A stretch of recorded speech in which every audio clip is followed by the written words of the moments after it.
हाय दोस्तों, मेरा नाम है इशमीत और आप देख रहे हो वेब स्क्रीन टीवी। इस वीडियो में बात करूंगा मून नाइट एपिसोड 2 की एक्सप्लेनेशन के बारे में। तो बिना टाइम वेस्ट किए वीडियो को स्टार्ट कर दें। Won't you take me home? Give me with your vibe. तो एपिसोड 1 के एंडिंग में हम लोगों ने जैसा कि देखा कि मार्क की रियल पर्सनैलिटी बाहर आ गई थी, जो जिसने मून नाइट बन के उस दानव को हरा दिया था। तो एपिसोड 2 भी ठीक वहां से स्टार्ट होता है, जहां पर स्टीवन जो अपने बेड पे सोया होता है और जैसे उसकी आंख खुलती है तो वापस से वो मार्क को बुलाता है, क्योंकि लास्ट नाइट मार्क ने उसको कॉन्कर किया था। बट लेकिन मार्क वापस नहीं आता है। तो अब स्टीवन पहुंचता है वापस से अपने उसी म्यूजियम में जहाँ पर वो काम करता था। तो उस म्यूजियम पे उस पर इल्जाम लग जाता है बहुत सारी तबाही करने के लिए। बट लेकिन हम लोग सब लोग ये जानते थे कि स्टीवन ने वो सारी तबाही नहीं की थी, वो तबाही की थी उस दानव ने।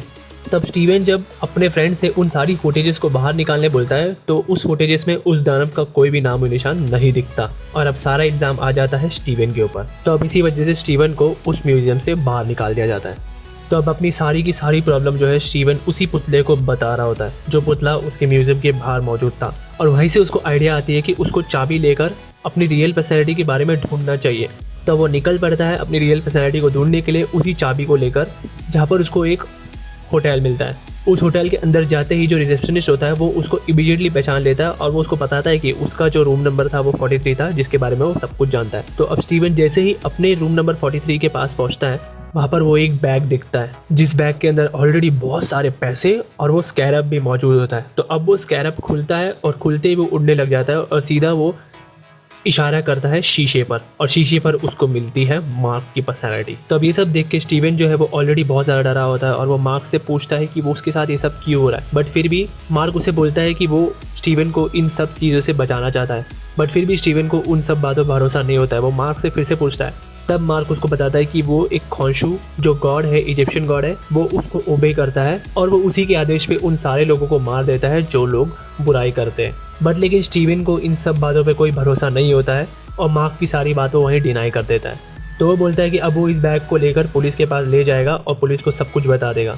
और बीच में उसको खोंशू गॉड भी दिखता है, जो कि उसको बोलता है कि वो बैग वापस लौटा दो। बट लेकिन उससे डर के वो जैसे ही बाहर आता है, बाहर उसको मिल जाती है मार्क की वाइफ लाइला, जो कि बिल्कुल नहीं जानती कि जो बंदा उसके साथ बैठा है वो स्टीवन है, मार्क नहीं है। और वो उसको ये भी बताती है कि वो मार्क की वाइफ है और वो ये बिल्कुल समझती नहीं होती कि उसका हस्बैंड मार्क इस तरीके से बिहेव क्यों कर रहा है। और उसको कोई आइडिया नहीं होता है कि उसका साथ जो बैठा है वो मार्क नहीं, वो स्टीवन है। तो अब स्टीवन वहाँ पर उसको ये सब बताता है, बट लेकिन लाइला को बिल्कुल विश्वास नहीं होता। स्टीवन उसको अपने रूम में ले जाता है, जहाँ पे वो ऑलरेडी उन इजिप्शियन बुक को पढ़ता था और फ्रेंच बुक को, जो कि ऑलरेडी लाइला पढ़ा करती थी। तो वहाँ पर वो इसको बताती है कि तुम मेरी सारी फेवरेट बुकें पढ़ रहे हो और सब कुछ मेरे बारे में सोचने के बावजूद भी मुझे डिवोर्स देना चाहते हो, जिसके बारे में स्टीवन को कोई आइडिया नहीं होता है। और स्टीवन उसको वहाँ पर ये बताता है कि वो जो है वो स्टीवन है और जो बंदा उसका हस्बैंड था वो मार्क था। स्टीवन मार्क की ही एक पर्सनैलिटी है।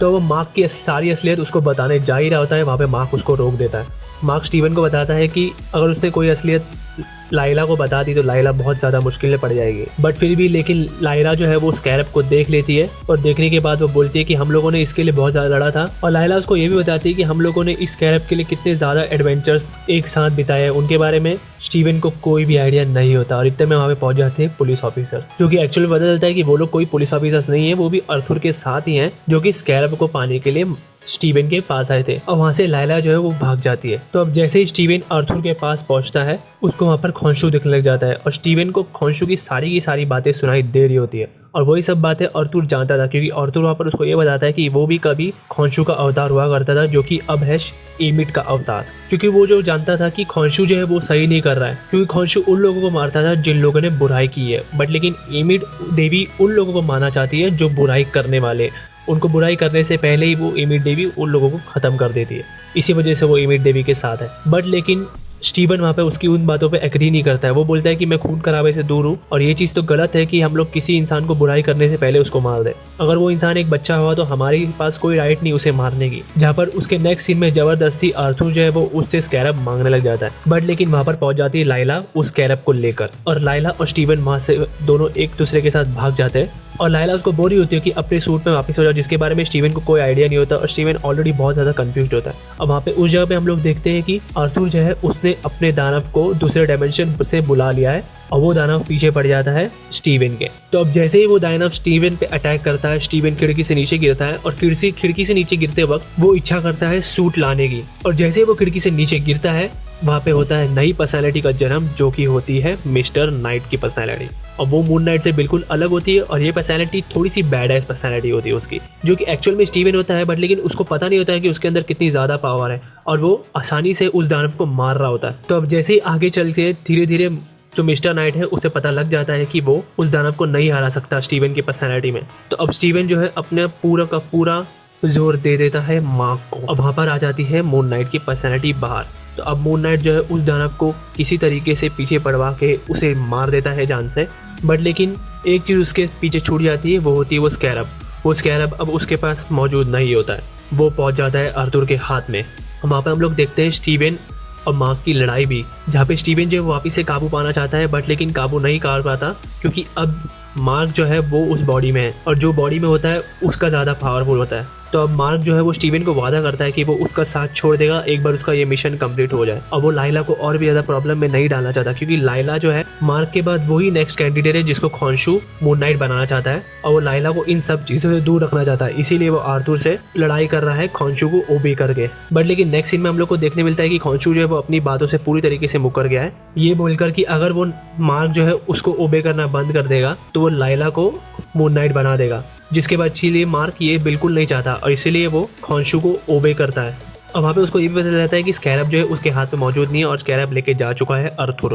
तो अब मार्क वहाँ पे डिसाइड करता है कि वो और खॉन्शु मिलकर जाएंगे आर्थर से पहले उस एमिट देवी के पास, ताकि वो स्कैरब यूज़ करके आर्थर जो एमिट देवी को जगा ना सके। और नेक्स्ट सीन में हम लोग को देखने मिलता है कि मार्क जो है वो पहुंच चुका है इजिप्ट में और अब आगे की कहानी हम लोग को देखने मिलेगी इजिप्ट के अंदर। इसी के साथ जल्दी से बीच वाले सब्सक्राइब बटन पे क्लिक कर दीजिए और वीडियो को भी लाइक कर दीजिए। मैं ऐसी वीडियोस और भी लेके आता रहूँगा, तो चैनल को ज़रूर सब्सक्राइब कर लीजिए। मिलता हूँ मैं मेरी नेक्स्ट वीडियो में, तब तक के लिए टेक केयर, बाय बाय।